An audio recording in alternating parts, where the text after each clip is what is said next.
It caught my attention back in November, a 70-year-old sex offender using his time spent in the service as a mitigating factor for a more lenient sentence. That man, Clyde Way, was sentenced to just 58 days in jail, but he did not have to serve it all at once. And that case was not an anomaly. So I set out to look at how our veterans are treated in court. Get off the car! It's a video that's hard to forget. Marine Gunnery Sergeant Adam Kanash brutally attacking a Surf City cab driver back in 2013.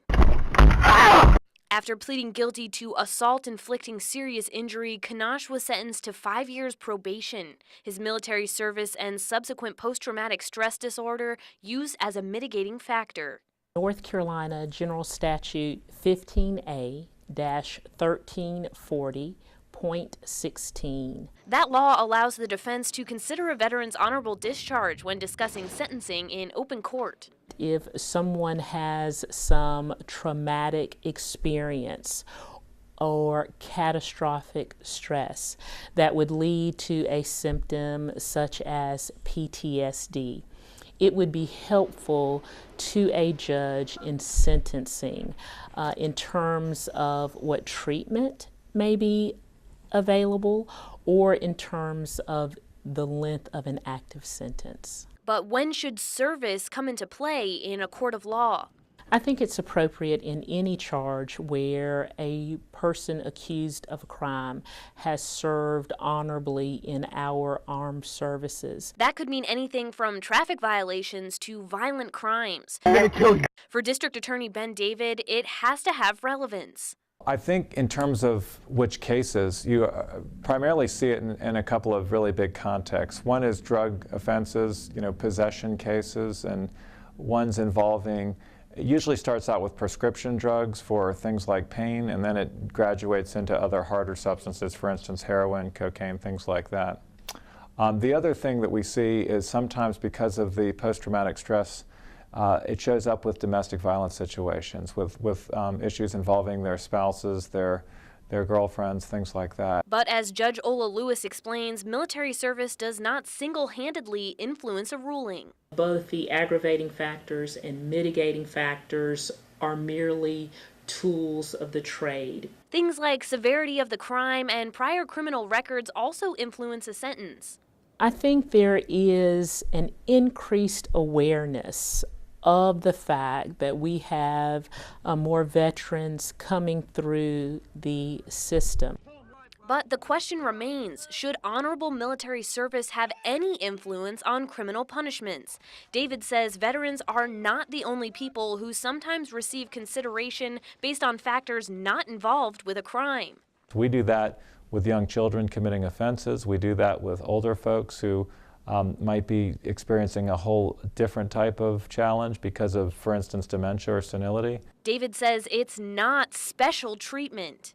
Along the whole continuum of people coming through the criminal justice system, it's important to treat everyone consistently, that is, with equal protection and fairness, but you also have to look at the unique facts of each case. And Judge Lewis insists this is not a free pass for servicemen and women.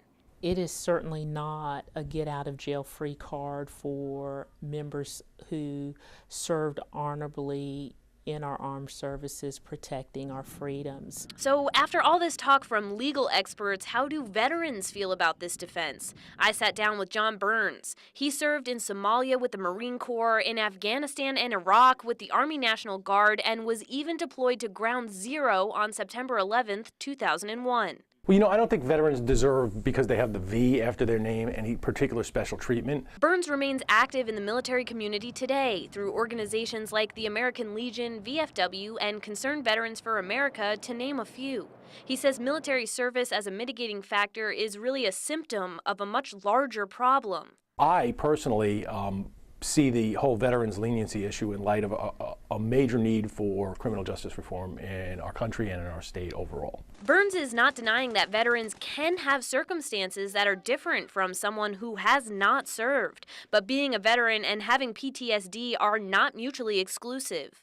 Every rape victim, every victim of sexual abuse or child abuse, many law enforcement officers all have post-traumatic stress. Burns says veterans courts are a possible way to start reform of the entire criminal justice system, but he says vets should not be singled out for long-time special treatment. He says there are plenty of people, veterans and civilians alike, who would benefit from therapy rather than incarceration. And what about Clyde Way, the man who used his service as part of his defense in a Brunswick County child sex assault case? And that's the kind of place where leniency, because of any life circumstance, is not appropriate. Whether they served in, in the Army in Vietnam, or they served as a scout, an Eagle Scout and a scout leader later in life. Burns, David, and Lewis agree that the goal of any legal punishment is to prevent the criminal from repeating the offense. So what do you think? Find this story on our Facebook page or website, wwaytv3.com, and let us know.